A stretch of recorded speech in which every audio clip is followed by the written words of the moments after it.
The village of St. Mary Mead had always possessed that particular quality of English tranquility that made sudden death seem not merely unexpected, but positively rude. It was a Tuesday morning in late June, and Miss Jane Marple sat in the morning room of Gossington Cottage, where she was staying as the guest of her dear friend, Mrs. Dolly Bantry. The cottage, a charming reduction from the grand Gossington Hall that the Bantrys had recently sold, overlooked the village green with its duck pond and ancient elm trees. Miss Marple, small and neat in her lavender wool dress, appeared to be entirely absorbed in her knitting, a deceptively simple activity that allowed her to observe the daily rhythms of village life with the precision of a naturalist studying bird migration patterns. The first indication that this particular Tuesday would prove memorable came not with drama, but with absence.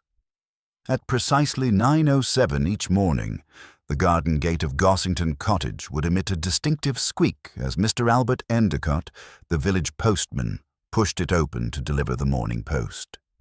Miss Marple had grown so accustomed to this small punctuation in her day that she could set her watch by it.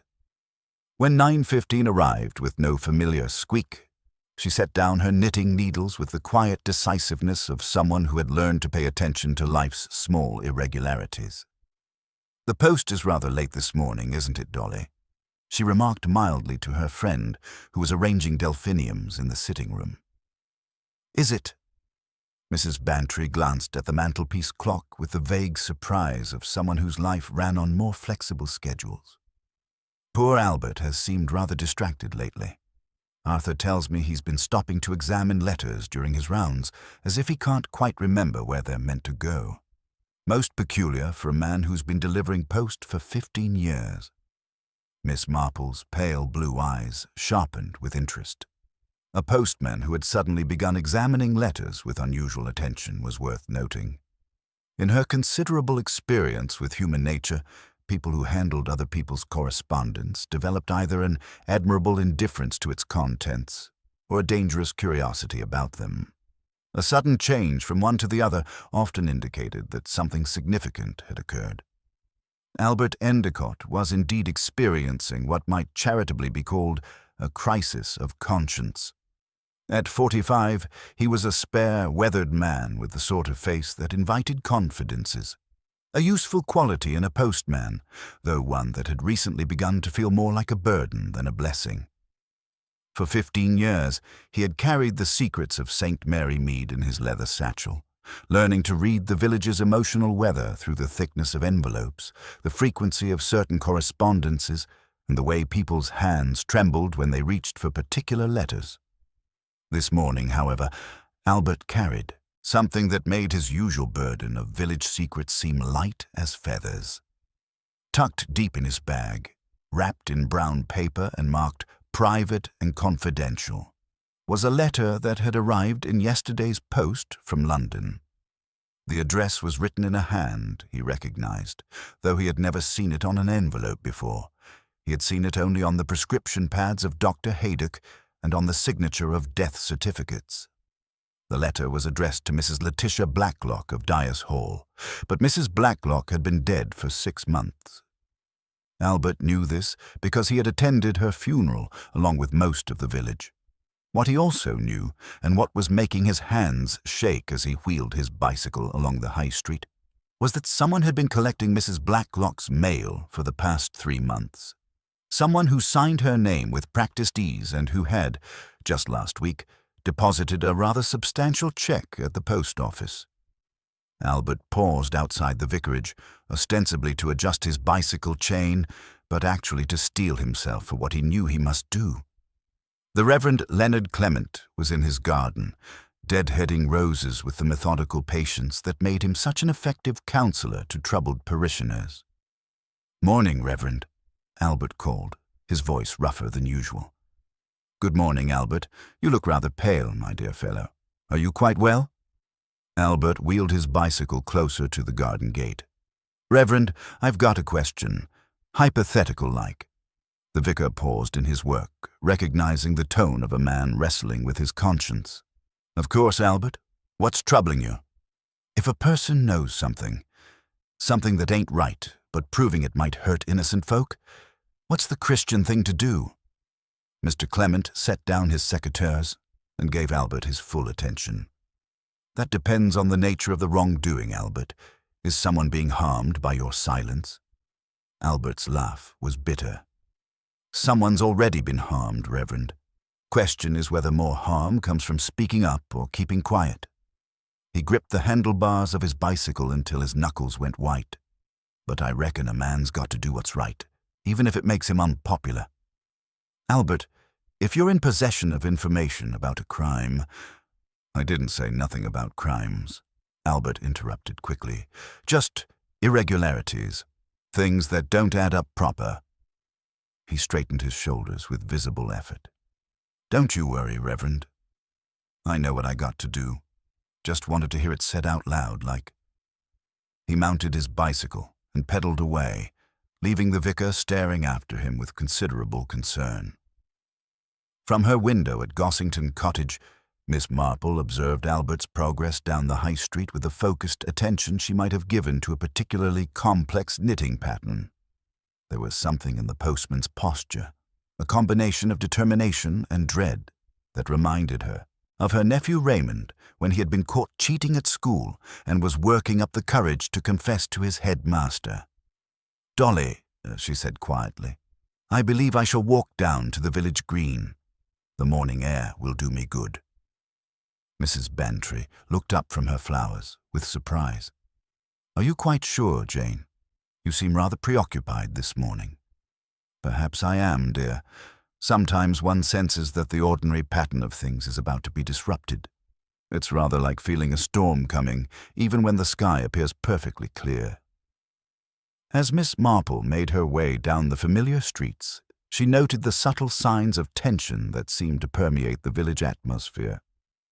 Mrs. Price Ridley was standing at her front window with unusual intensity, watching the street as if expecting something momentous to occur. At the bakery, young Gladys Holmes was arranging the same tray of scones for the third time, her movements nervous and distracted. Even Colonel Melchett, normally a man of rigid routine, was pacing his front garden rather than reading his morning paper on the bench. It was as if the entire village was holding its breath. The explosion, when it came, was not the dramatic confrontation that Albert Endicott had been steeling himself for. Instead, it was young Tommy Bond who provided the catalyst, racing down from the direction of Dyer's Hall with his face white and his breath coming in gasps. "Mrs. Bantry! Mrs. Bantry!" he shouted, spotting Dolly Bantry near the post office. "You got to come quick. It's the postman. He's lying in the ditch by the old quarry, and I think he's dead." The news spread through St. Mary Mead with the speed that only truly shocking information can achieve in a small village. Within minutes, Dr. Haydock was hurrying toward Dyer's Hall with his black bag, followed by Inspector Slack from Much Benham and a growing crowd of villagers who had abandoned their morning routines to witness the excitement. Miss Marple arrived at the scene to find Albert Endicott's bicycle lying twisted in the ditch, its front wheels still spinning slowly. The postman himself lay 20 yards away, at the bottom of the steep embankment that led down to the old chalk quarry. His leather satchel had burst open, scattering letters across the rough ground like fallen leaves. "Tragic accident," Inspector Slack was saying to Dr. Haydock as Miss Marple positioned herself within earshot. "Poor fellow must have taken the curve too fast, lost control of his bicycle. Happens more often than you'd think with these country lanes." Dr. Haydock, however, was frowning as he examined the body. "I'm not so certain about that, Inspector. The injuries are consistent with a fall, certainly, but what? Well, Albert knew these roads like the back of his hand. He'd ridden this route every day for 15 years. It would take something quite extraordinary to make him lose control so completely." Miss Marple's attention was drawn to the scattered letters, and she noticed with interest that Inspector Slack was making no effort to collect them as evidence. Among the usual bills and circulars, she could see several envelopes that appeared to be of a more personal nature, and one, lying slightly apart from the others, that bore the distinctive blue paper and careful handwriting of official correspondence. "Inspector," she said gently, "shouldn't someone gather those letters? If poor Mr. Endicott was making his deliveries when this happened, people will be wondering about their post." Inspector Slack looked at her with the patient condescension he reserved for elderly ladies who interfered in police matters. "All in good time, Miss Jane Marple. I'm staying with Mrs. Bantry." "Yes, well, Miss Marple, this is clearly an accidental death. We'll have the letters sorted and delivered properly. Don't you worry." But Miss Marple was already moving closer to the scattered correspondence, her sharp eyes cataloguing details with the precision of a librarian. Most of the letters appeared perfectly ordinary, but there was something about their distribution that struck her as significant. The official-looking blue envelope lay isolated from the others, as if it had been deliberately separated from the main bundle. "Poor Albert," she murmured, bending slowly to examine the envelope without touching it. "He seemed so troubled this morning, almost as if he were carrying a burden too heavy for him." Dr. Haydock looked up sharply from his examination of the body. "You saw him this morning, Miss Marple?" "Oh, yes. He stopped to speak with the Reverend Clement about the nature of moral responsibility, one might say. He seemed to be wrestling with his conscience about something." Inspector Slack's expression grew more attentive. "What sort of something?"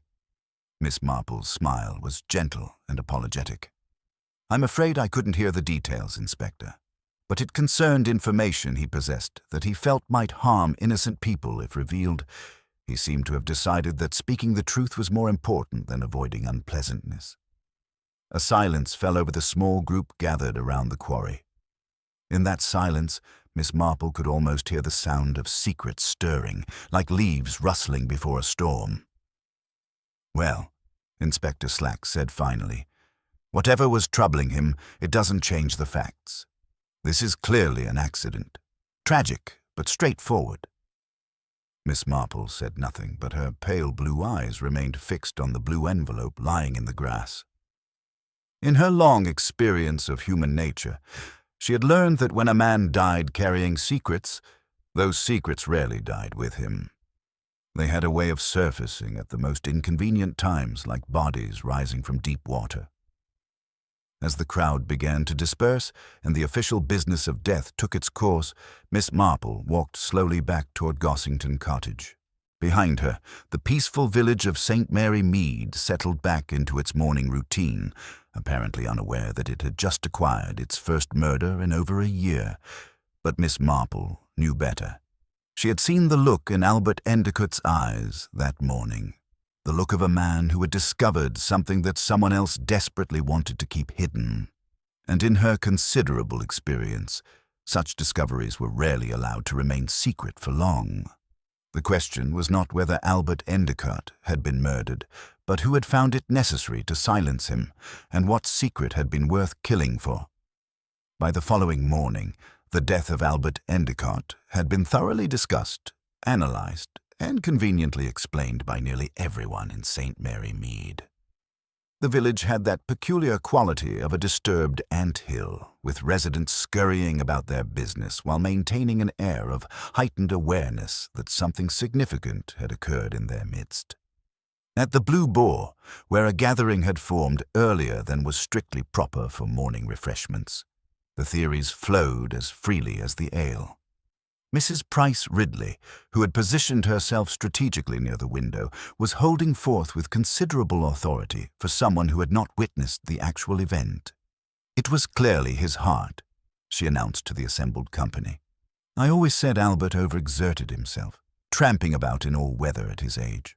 The man simply collapsed on his bicycle and went straight over the embankment. Quite merciful, really, when one considers the alternatives."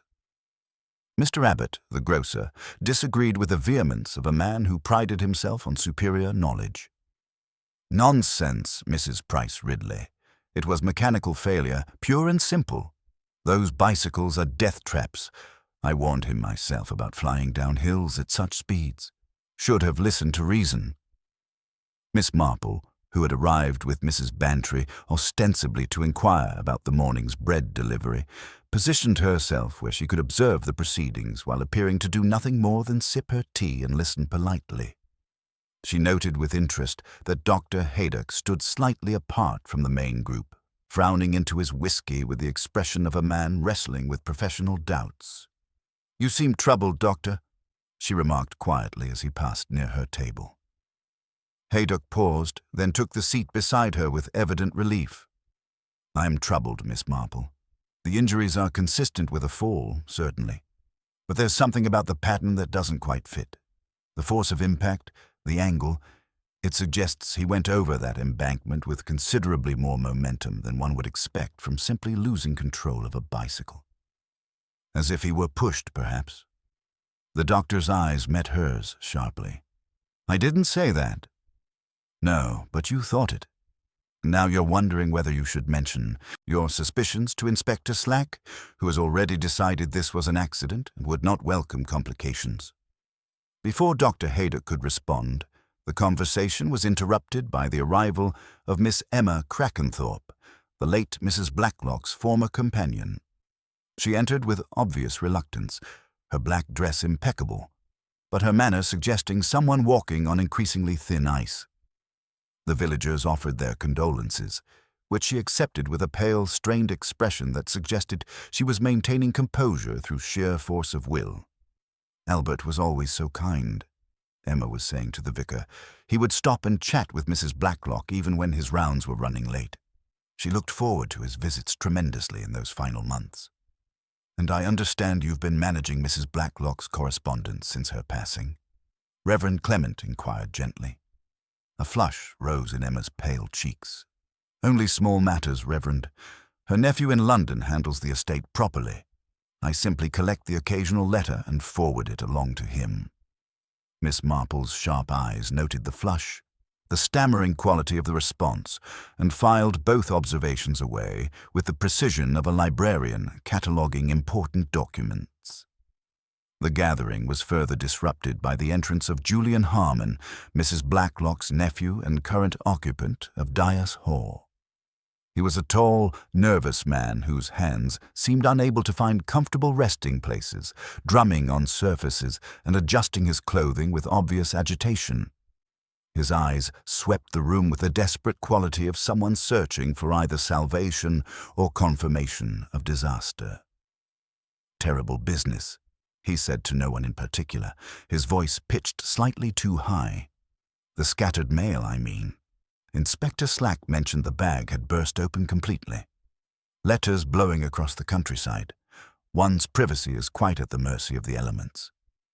The afternoon brought an unexpected visit from Colonel Melchett, who arrived at the vicarage looking red-faced and blustery. Miss Marple, who happened to be taking tea with the Clements, observed his entrance with interest. "Sorry to intrude," he announced, "but I need a word with Leonard. Slack wants to close this investigation tonight, but Haydock isn't satisfied.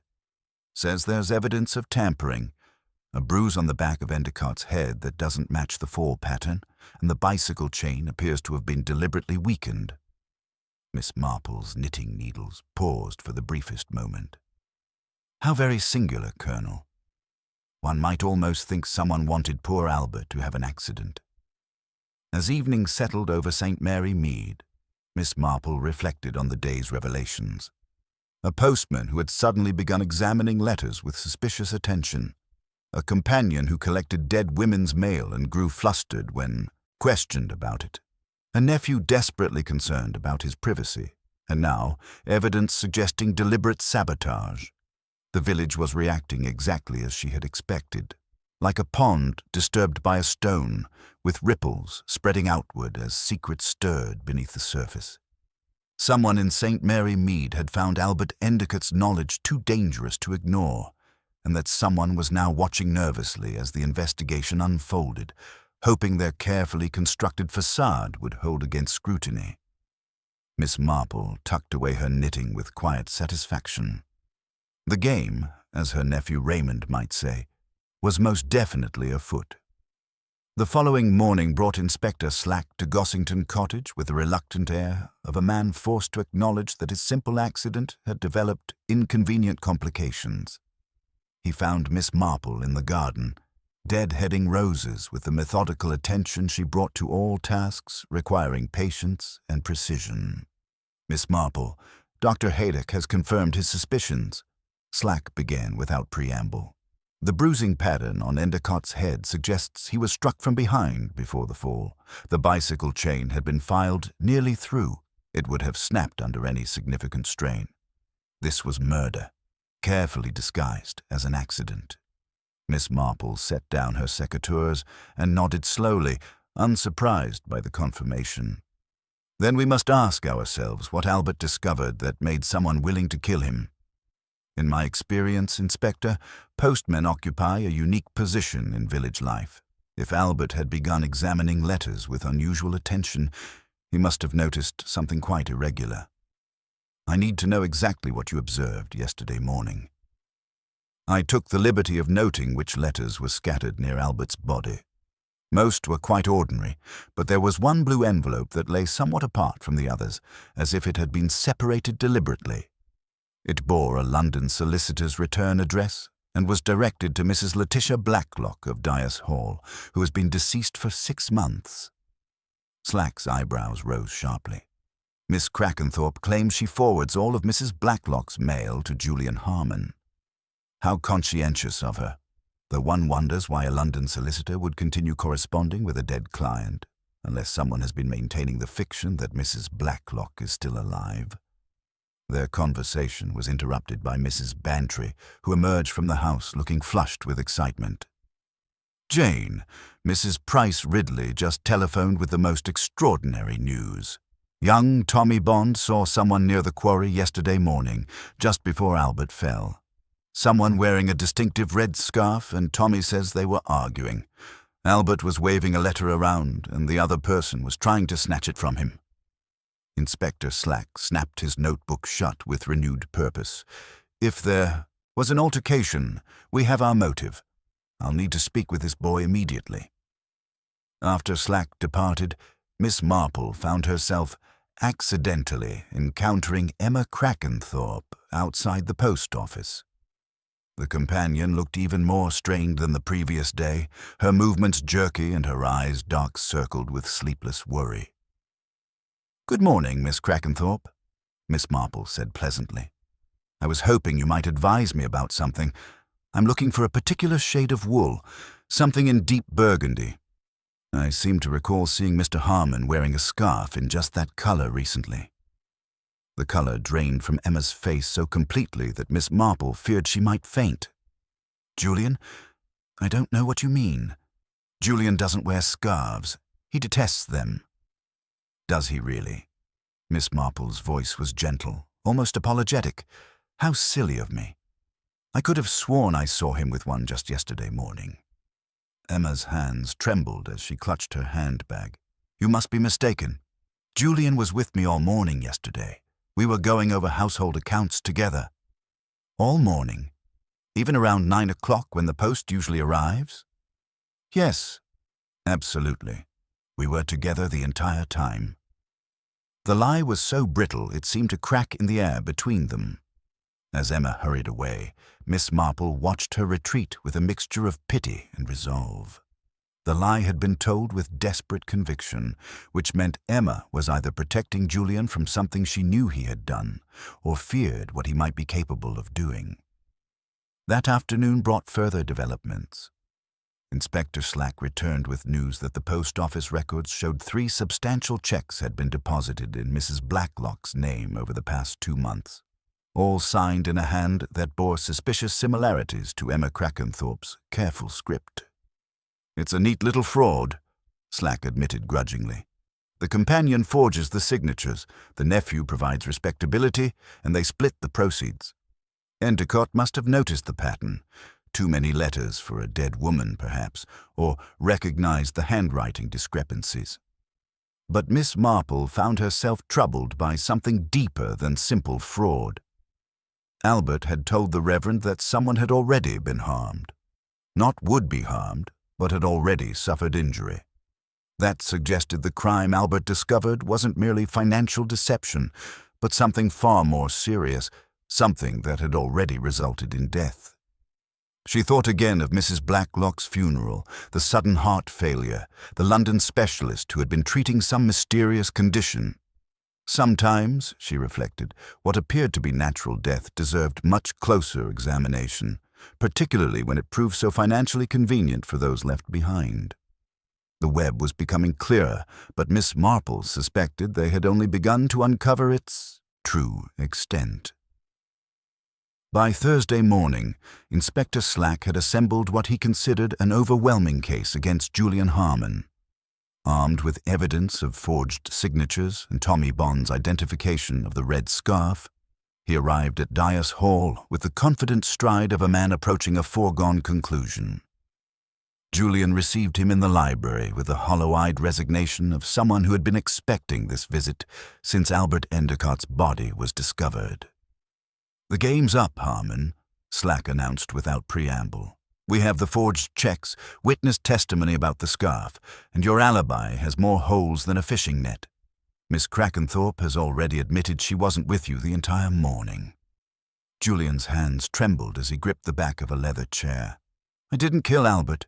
Yes, I was near the quarry that morning, but he was alive when I left him. You must believe me."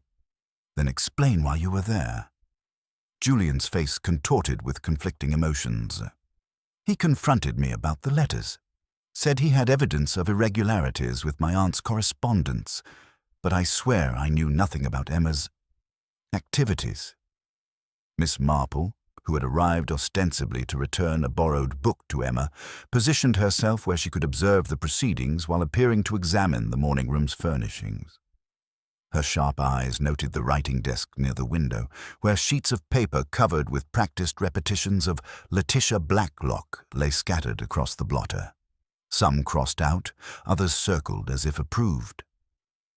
Emma Crackenthorpe appeared in the doorway, her face drained of color. Under Inspector Slack's relentless questioning, her composure finally cracked. "It was me," she whispered. "I forged the signatures. Julian knew nothing about it. Mrs. Blacklock left me practically nothing after 20 years of service, and Julian was drowning in debts. I thought if I could access some estate funds before probate finished.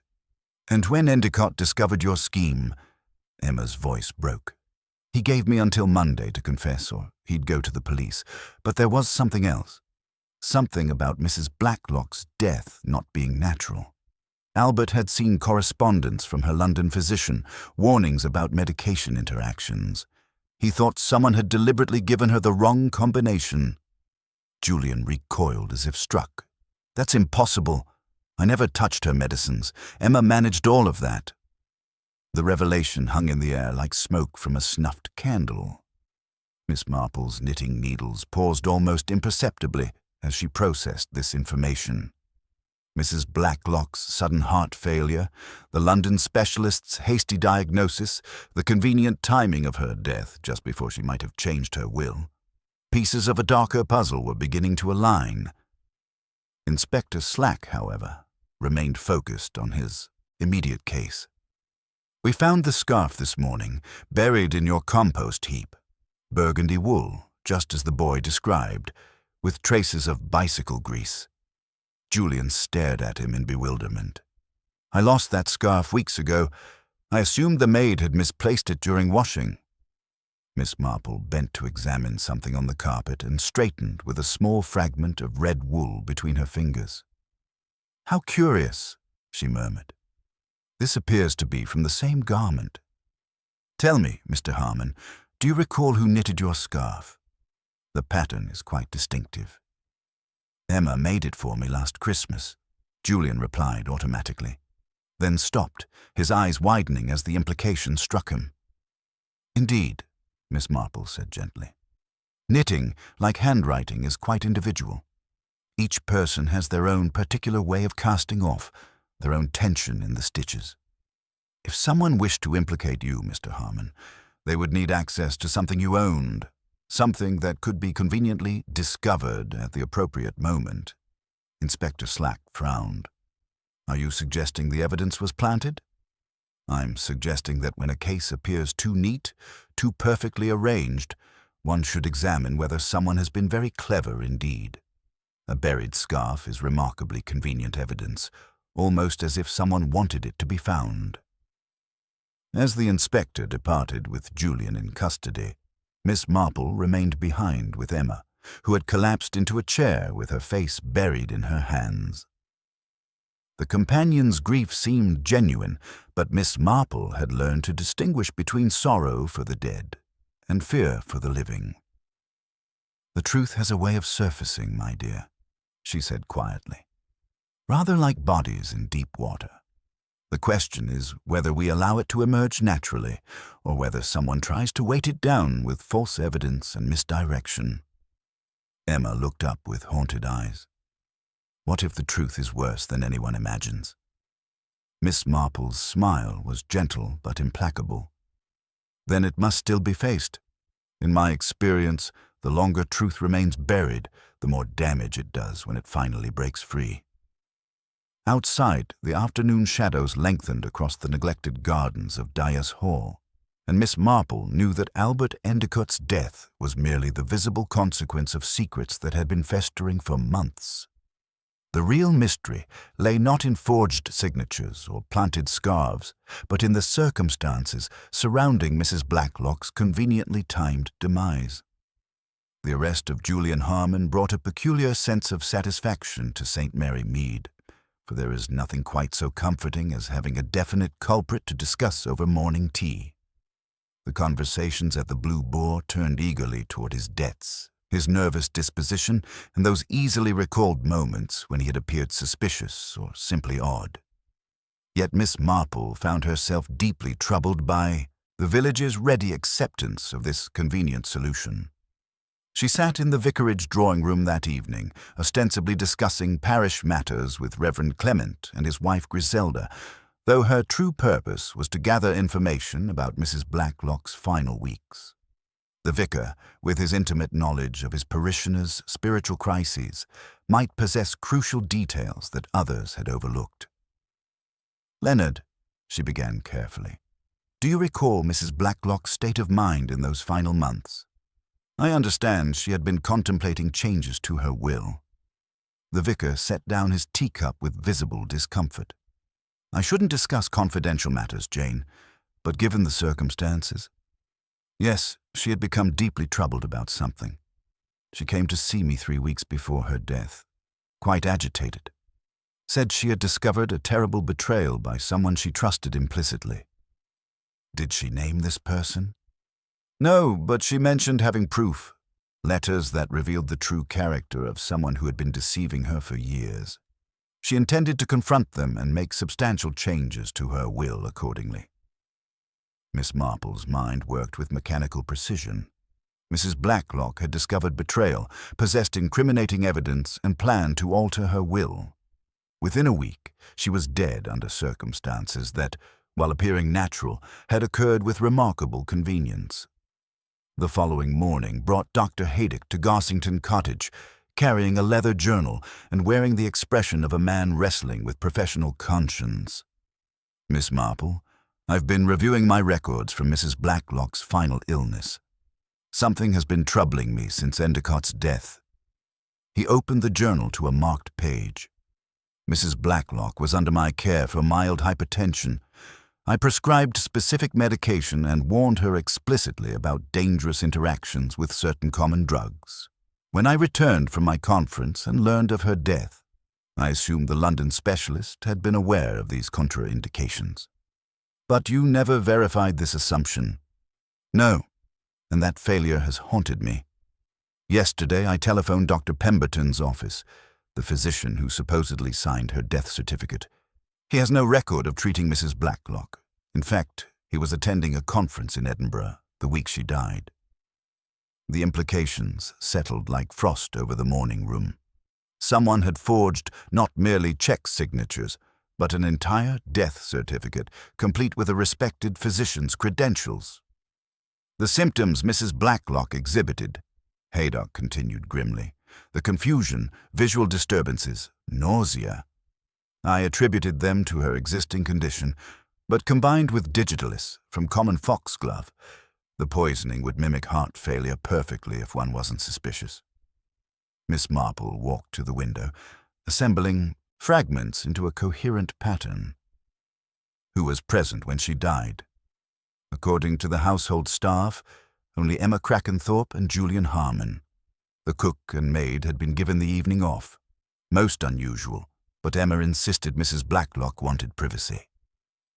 Their conversation was interrupted by Mrs. Price Ridley's arrival, waving a crumpled paper with frantic energy. "You must see this. I found it in my garden shed. My gardener must have dropped it. He's been helping at Dyer's Hall since they dismissed their staff." The paper bore two distinct handwritings.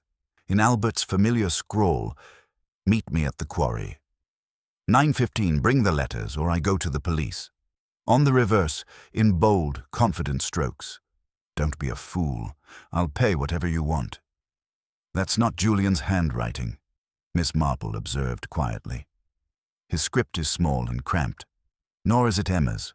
Her writing is round and looped. This writing—" She closed her eyes, mentally cataloguing years of village correspondence. "I have seen this writing before." The pieces were shifting, forming a terrible new picture. The forged checks, the planted scarf, the convenient accident.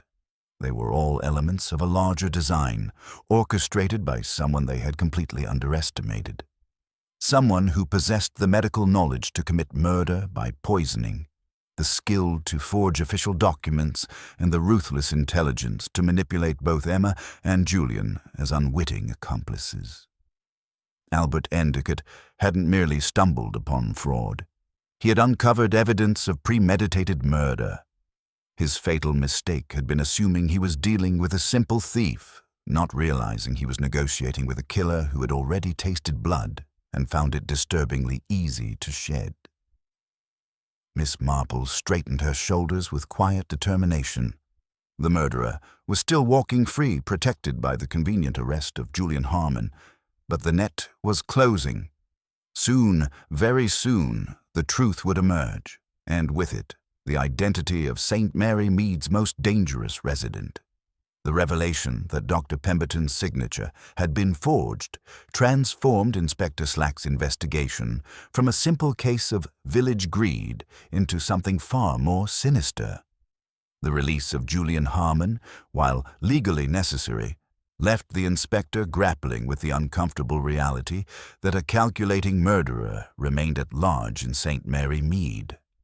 The forged death certificate required not merely criminal audacity, but specialized knowledge of medical terminology and legal procedures, expertise that pointed toward a very different class of suspect entirely.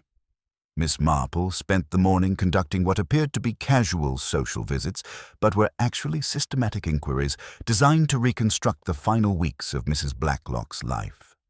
Her first stop was the village chemist, where Mr. Edmonds proved unexpectedly informative about recent purchases of digitalis preparations. Emma Crackenthorpe collected Mrs. Blacklock's heart medication regularly, he confirmed, consulting his ledger. But there was someone else who made inquiries about foxglove, claimed it was for garden pest control, but displayed remarkable knowledge of the plant's medicinal properties. Knew about dosages, absorption rates, even mentioned having medical training during the war. Miss Marple's interest sharpened considerably.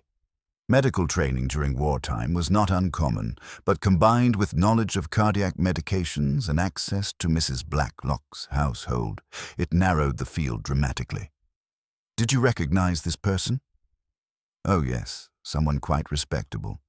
Made me feel rather foolish for questioning their purposes at all." At the post office, Miss Pollitt's memory proved equally valuable. There was one occasion, perhaps 3 weeks before Mrs. Blacklock's death, when someone came specifically asking for a blue envelope addressed to her, said she'd sent them to collect it urgently. I hesitated, it seemed irregular. But they were so insistent, so concerned about Mrs. Blacklock's welfare. The blue envelope again. Miss Marple was beginning to understand that someone had been systematically intercepting Mrs. Blacklock's correspondence, particularly anything that might expose financial irregularities or medical consultations.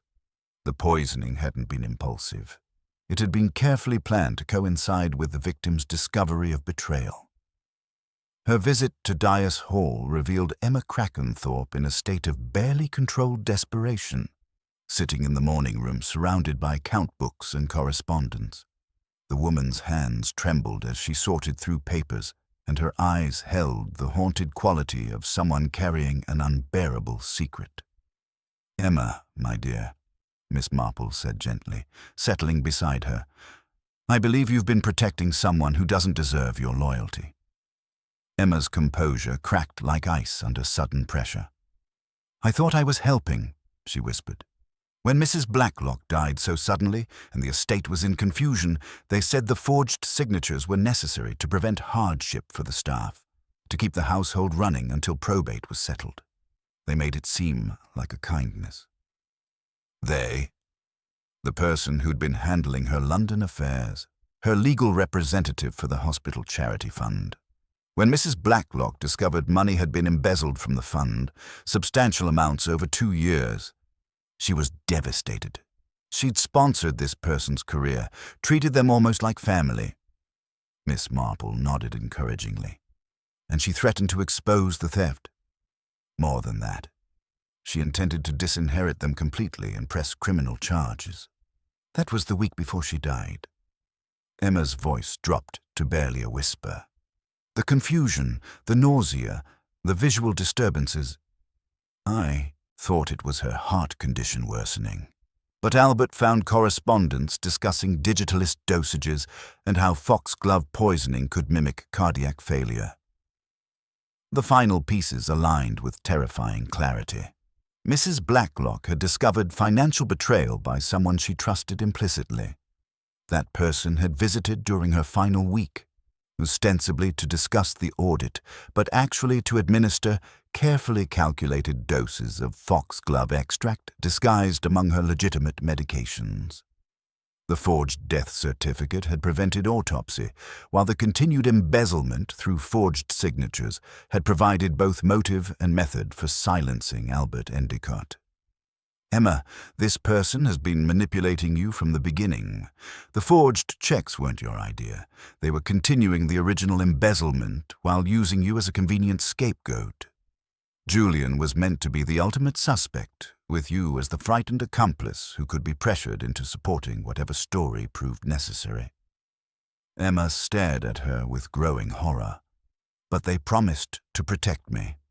Said if I kept quiet about the real circumstances of Mrs. Blacklock's death, they would ensure I wasn't prosecuted for the signatures.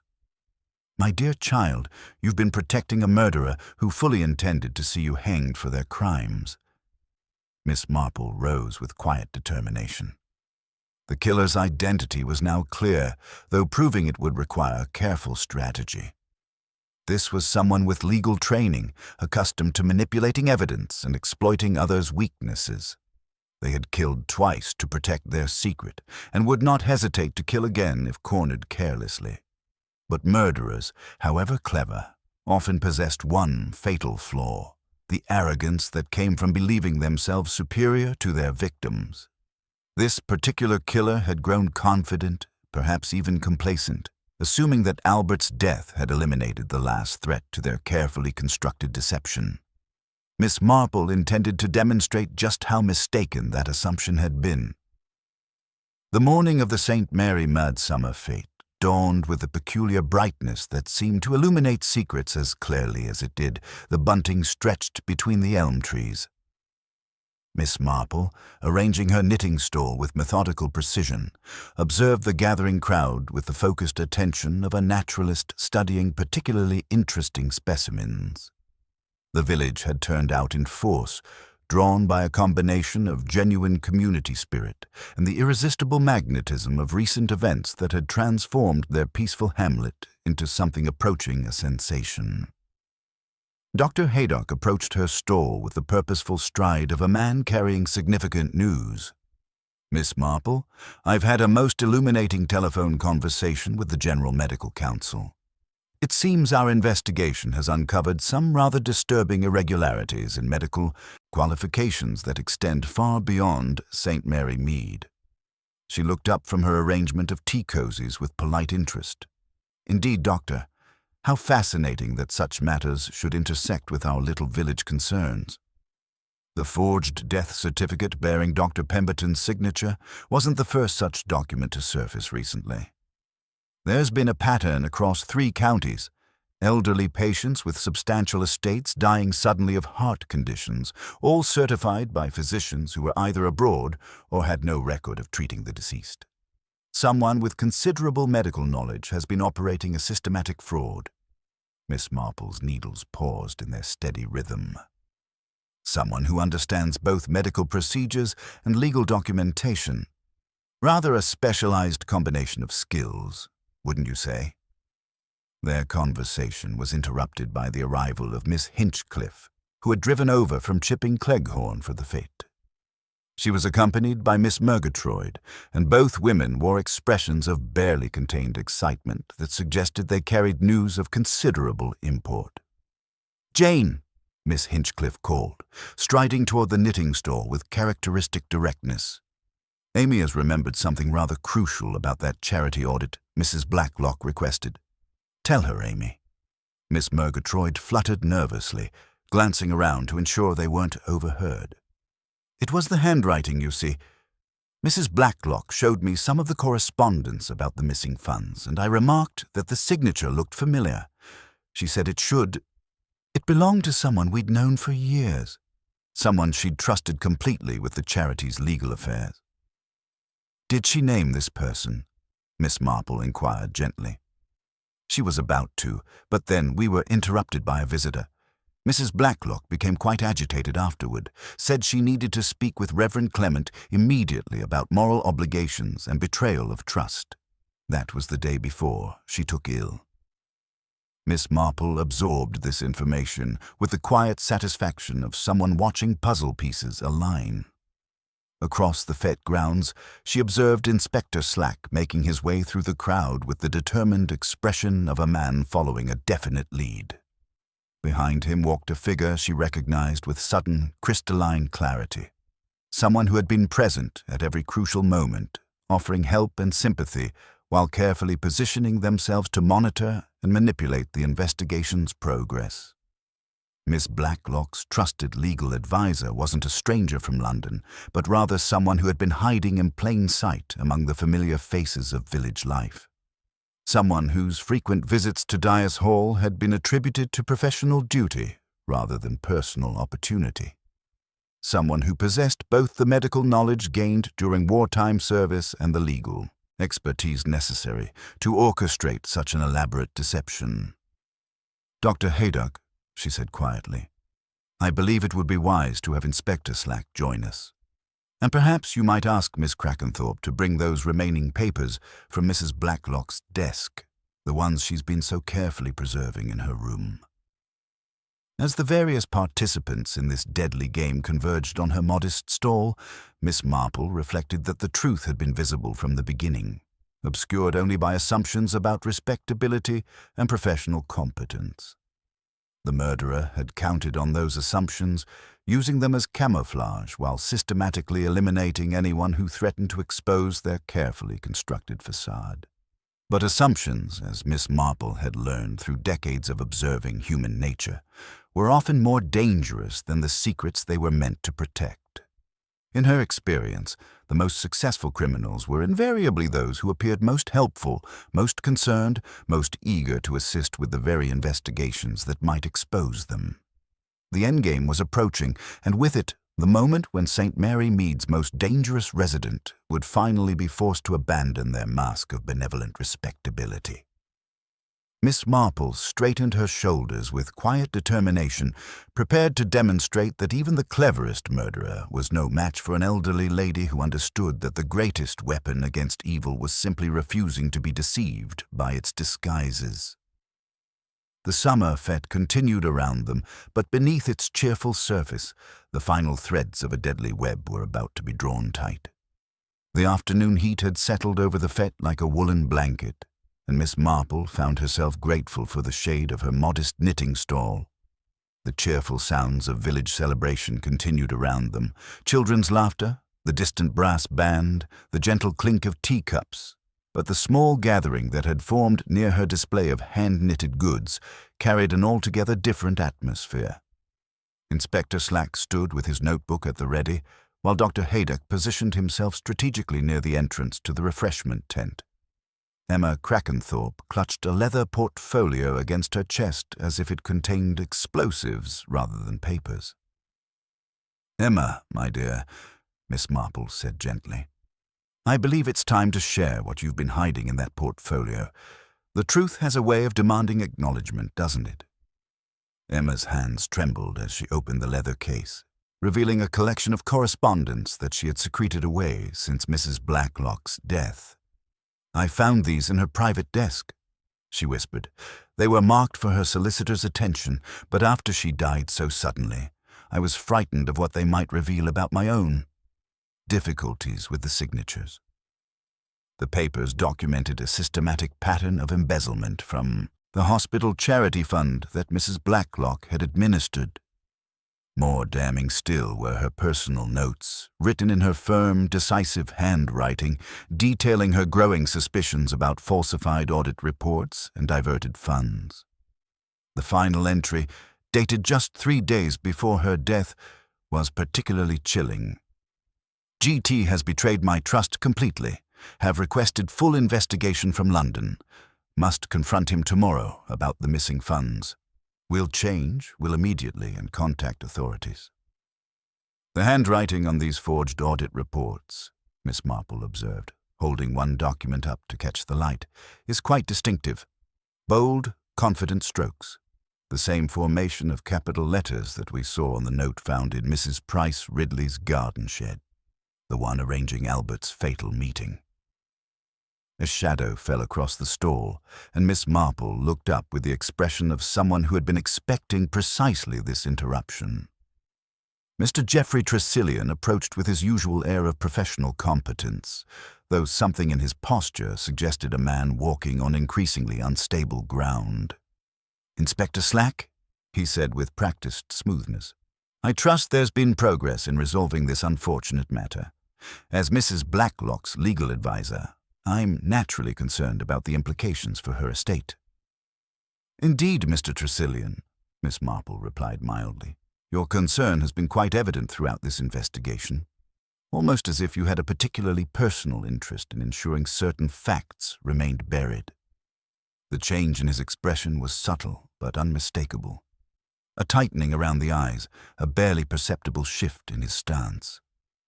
"I'm not certain what you're implying, Miss Marple. I've simply been fulfilling my professional obligations."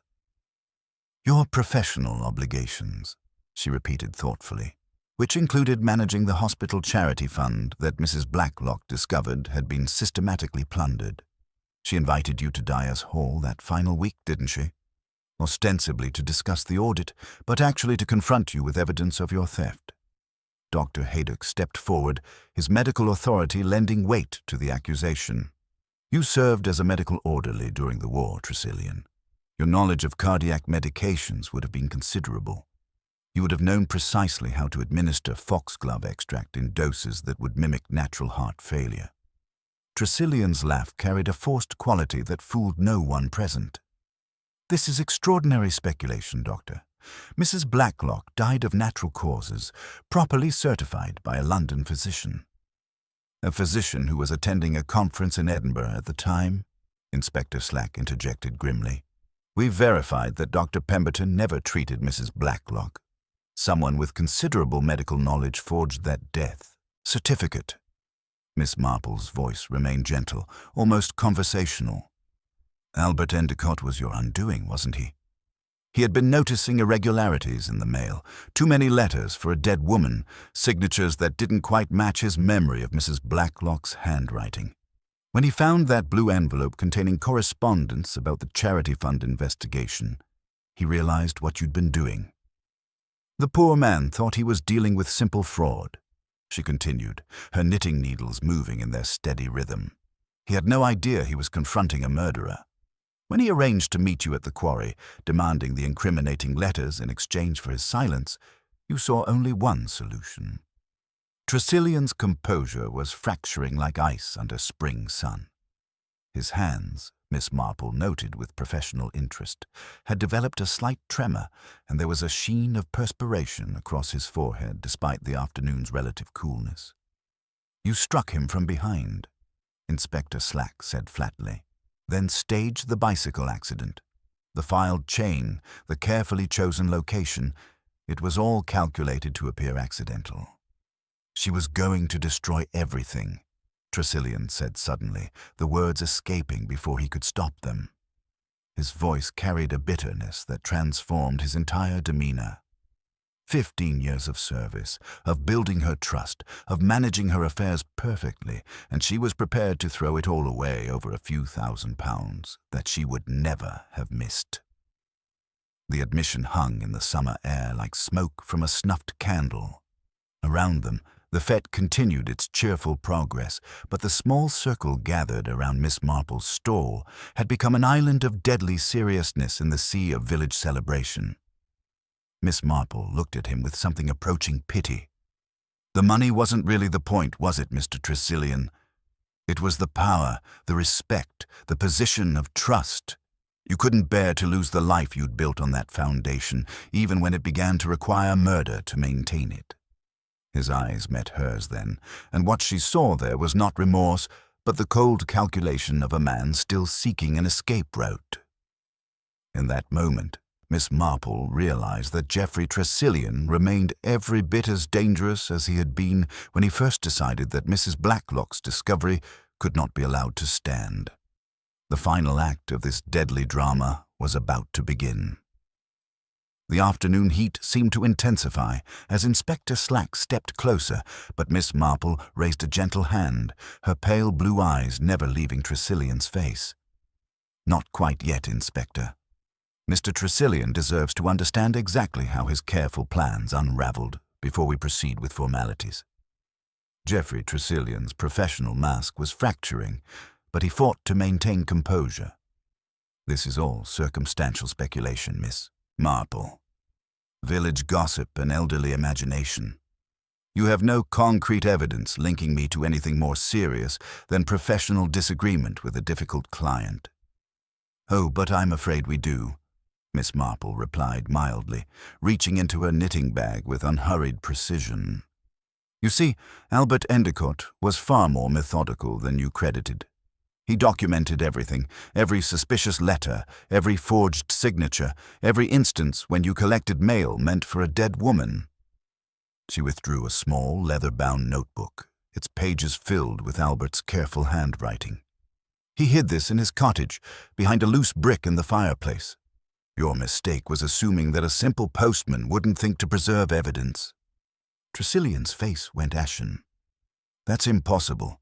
I searched—" He stopped abruptly, but the admission hung in the air like smoke. "Searched his cottage after you killed him," Inspector Slack finished grimly. "Most illuminating, Mr. Tressilian." The solicitor's composure shattered completely. His eyes darted around the fete grounds, calculating distances and escape routes with desperate intensity. "You don't understand," he said, his voice cracking. "Letitia was going to destroy everything. 15 years of building her trust, managing her affairs perfectly, and she was prepared to throw it all away over money she would never have missed." Miss Marple's knitting needles resumed their steady rhythm. "It wasn't really about the money, though, was it? It was about the power, the respect, the position you'd built on that foundation. You couldn't bear to lose the life you'd constructed, even when maintaining it required murder. She called me to Dyer's Hall that final week," Tressilian continued, his professional restraint completely abandoned. "Confronted me with her audit findings, threatened criminal charges and complete disinheritance. Said she'd trusted me like family, and I'd betrayed that trust for 30 pieces of silver." Dr. Haydock stepped forward, his medical authority lending weight to the accusation. "Your wartime medical training made it simple, didn't it? You knew exactly how to administer foxglove extract in doses that would mimic her existing heart condition. The forged death certificate prevented any inconvenient post-mortem examination. Emma Crackenthorpe's voice was barely a whisper. You made me complicit in everything afterward. The continued forgeries, the false signatures. You said it was to protect the household staff, to prevent financial chaos. Tressilian's laugh was bitter and desperate, and it would have worked perfectly if that meddling postman hadn't started examining every envelope like a detective. When he found the correspondence about the charity fund investigation, I knew he had to be silenced. The red scarf was particularly clever, Miss Marple observed. Taken from Julian's room during one of your visits, worn deliberately when you met Albert at the quarry. You ensured young Tommy would see it and provide testimony that would implicate Julian rather than yourself.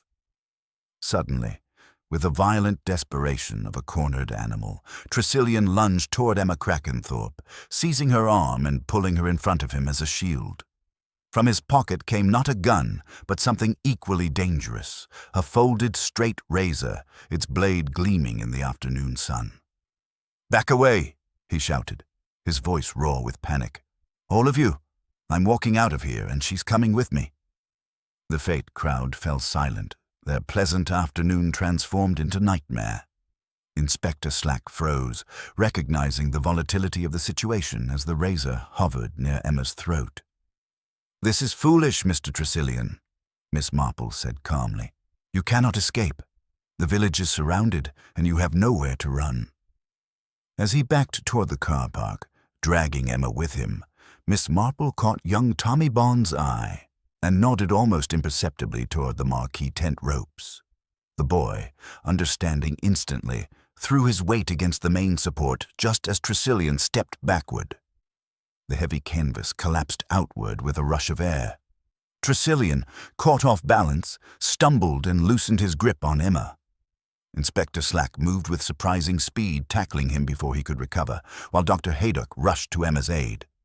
As handcuffs clicked into place, Tressilian glared at Miss Marple with defeated rage. "How did you know everything?" Miss Marple smoothed her skirt with quiet dignity.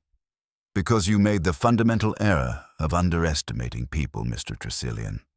You thought Albert was simple because he delivered mail. You thought Emma was weak because she was dependent. And you thought I was harmless because I am old." She resumed her knitting as the police led him away through the silent crowd. Perhaps most importantly, you forgot that guilt makes people see what they fear most. Your conscience told you that such crimes could never remain hidden forever. The afternoon sun slanted through the elm trees as St. Mary Mead began to process the revelation that a murderer had walked among them, hidden behind professional respectability. Miss Marple reflected that evil often wore the most convincing masks, but truth, like her knitting patterns, had a way of revealing itself through careful attention to detail. The days following Geoffrey Tressilian's arrest brought a peculiar tranquility to St. Mary Mead, as if the village itself required time to process the revelation that respectability could mask such calculated evil. Miss Marple sat in the morning room of Gossington Cottage, her knitting needles moving with methodical precision, while Inspector Slack provided the final details of his investigation. "We found everything in his office," Slack reported with grim satisfaction. "The foxglove extract hidden in a locked cabinet, along with templates for forged death certificates and detailed records of the charity fund embezzlement. Tressilian kept meticulous documentation of his crimes, perhaps because he never truly believed he'd be caught." Miss Marple nodded thoughtfully. "Arrogance is often the undoing of clever criminals, Inspector. They become so confident in their superiority that they preserve evidence they should destroy. In Tressilian's case, his legal training made him naturally inclined to document everything, even his own crimes." Dr. Haydock, who had joined them for tea, shook his head in professional dismay. The digitalis poisoning was particularly insidious. He used his wartime medical knowledge to administer foxglove extract in doses that perfectly mimicked Mrs. Blacklock's existing cardiac condition. Had I not been away at conference, I might have questioned the symptoms more carefully. You mustn't blame yourself, Miss Marple said gently.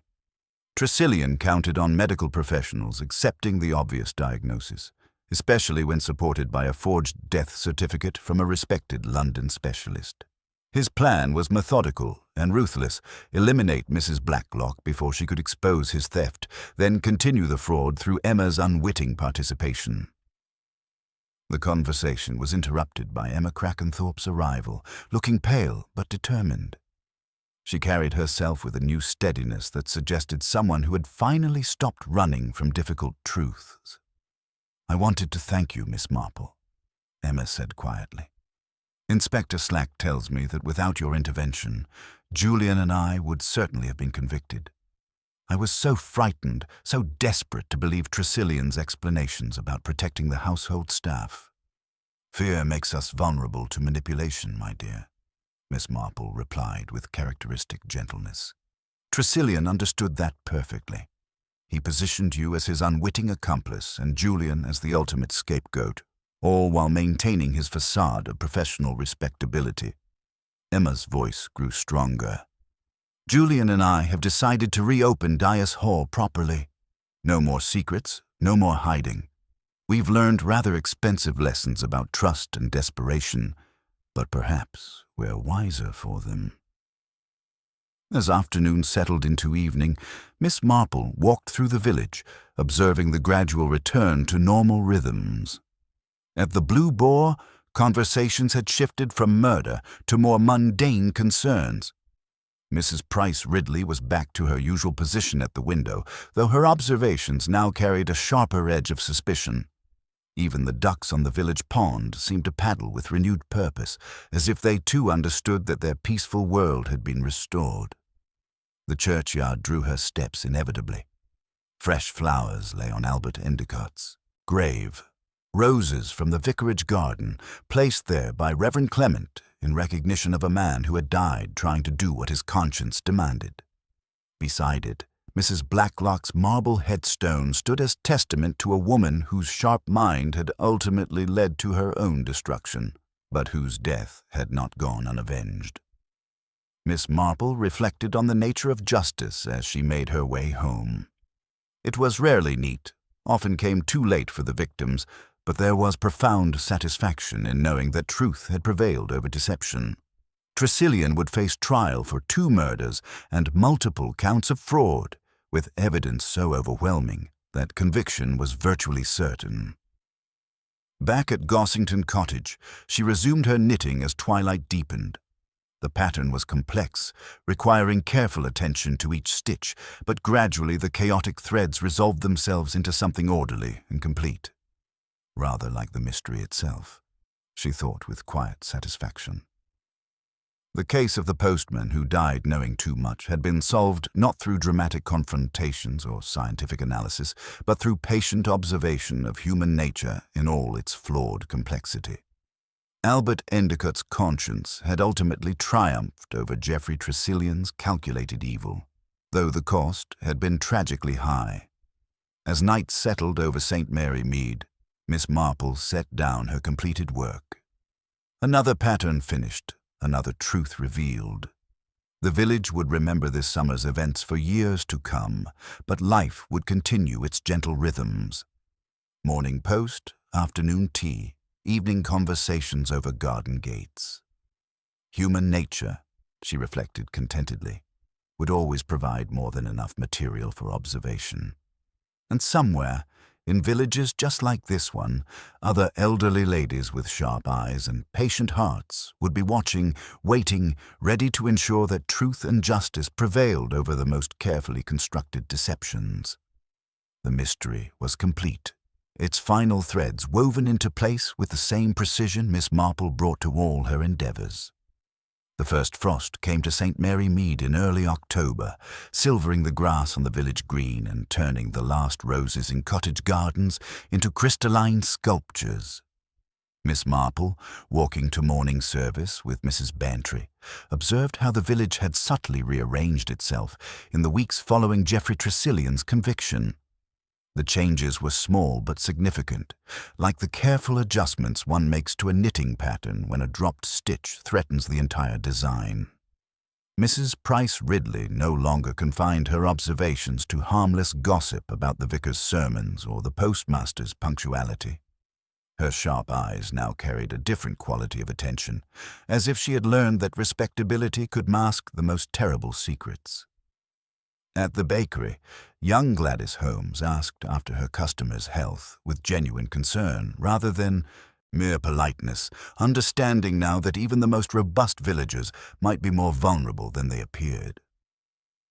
"It's remarkable how quickly people adapt," Mrs. Bantry observed as they passed the post office, where a new postman was sorting the morning mail with methodical care. "One might almost think nothing had happened." "Oh, but something profound has happened," Miss Marple replied gently. "The village has learned that evil can wear the most convincing masks. That knowledge changes everything, even when life appears to resume its normal patterns." Inspector Slack had visited the previous afternoon, bringing news of Tressilian's sentencing and the final resolution of the Charity Fund investigation. The solicitor had received life imprisonment with no possibility of parole for 25 years. The stolen funds had been recovered and returned to their proper purposes, while new oversight procedures ensured such systematic theft could never again go undetected for years. "What strikes me most," Slack had confided to Miss Marple over tea, "is how he managed to fool everyone for so long. Respected member of the community, trusted with people's most private affairs, always ready with helpful advice." Miss Marple had nodded thoughtfully. "But that was precisely his strength, Inspector. Trust is like a well-tended garden. It grows slowly, requires constant care, and can be destroyed in a single careless moment. Tressilian cultivated that trust for years, then harvested it for his own purposes." The conversation had turned to Albert Endicott, whose courage in pursuing the truth had ultimately cost him his life.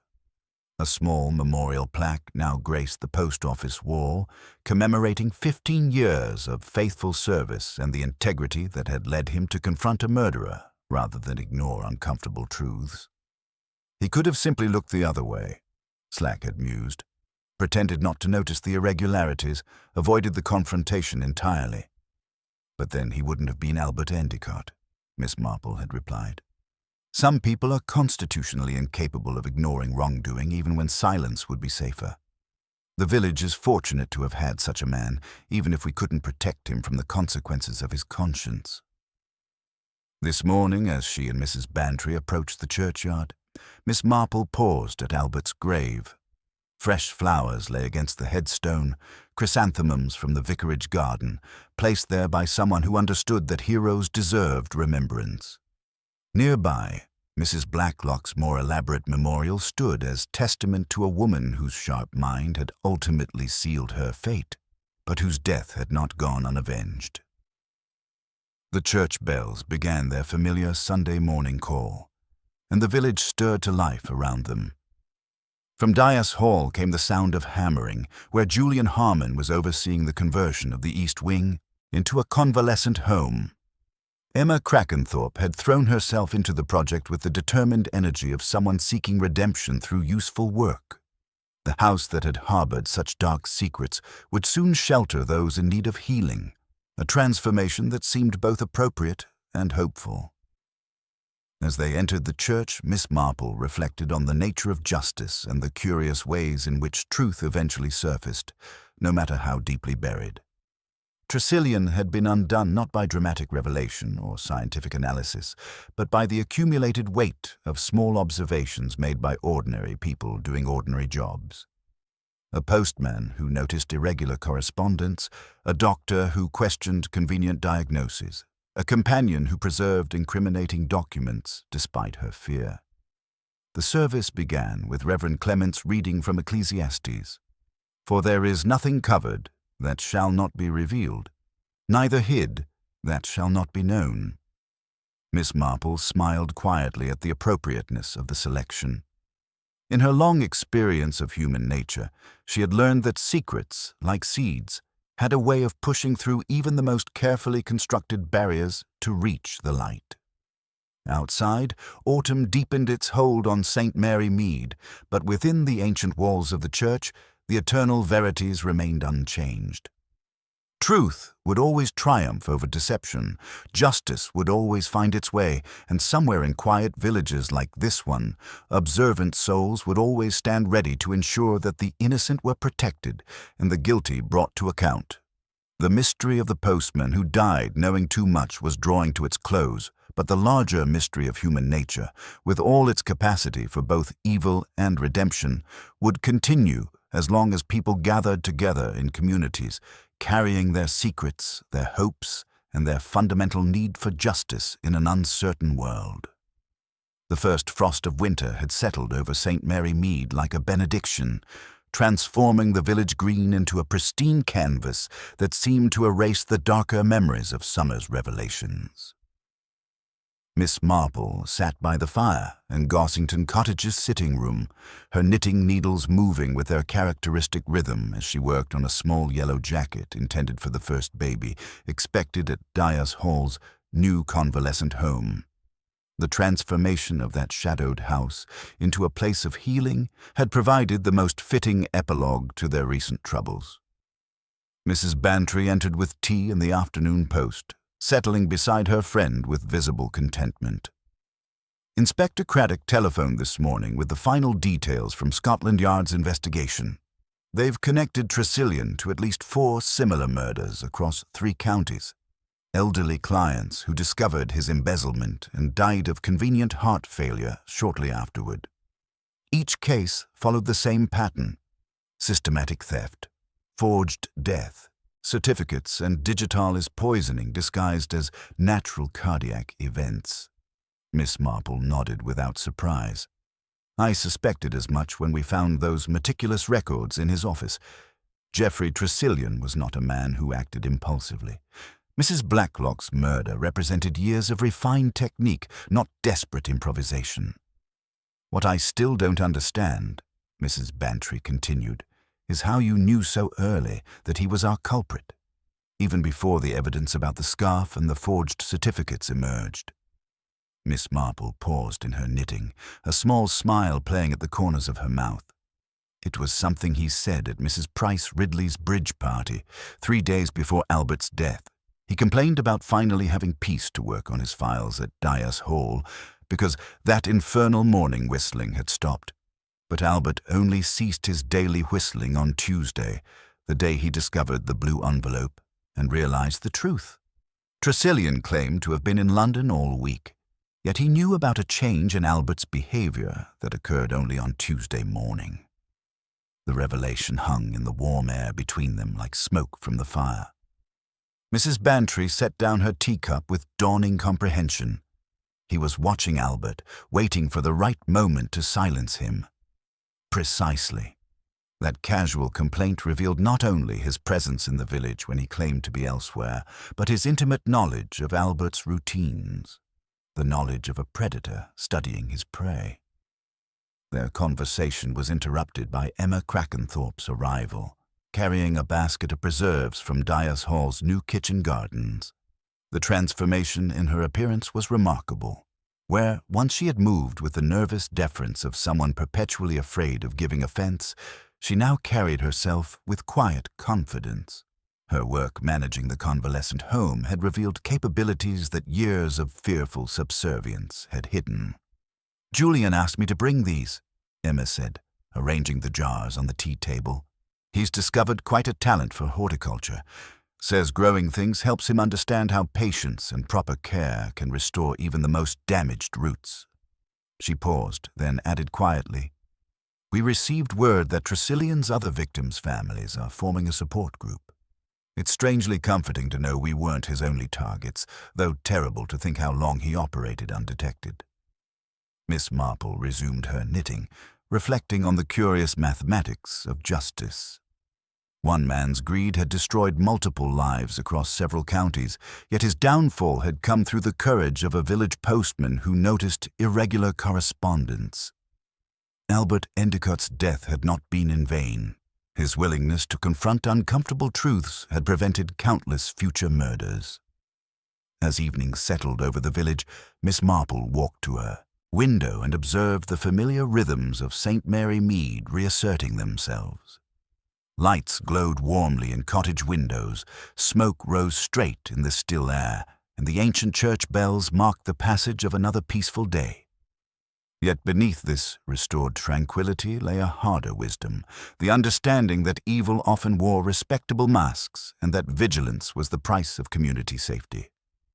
The case of the postman who died knowing too much had ended with justice served and secrets exposed, but Miss Marple knew that human nature remained constant. Somewhere, in villages much like this one, other trusted figures might be exploiting the very confidence that made community life possible. And somewhere, she hoped, other observant souls were watching, waiting, ready to notice when familiar patterns shifted and small irregularities suggested larger deceptions. She returned to her knitting with quiet satisfaction, adding another row to the tiny jacket that would soon warm a new life beginning in a house redeemed from darkness. The mystery was complete, its threads woven into a pattern that revealed not merely one man's guilt, but the eternal truth that justice, like love, required both patience and courage to flourish in an imperfect world.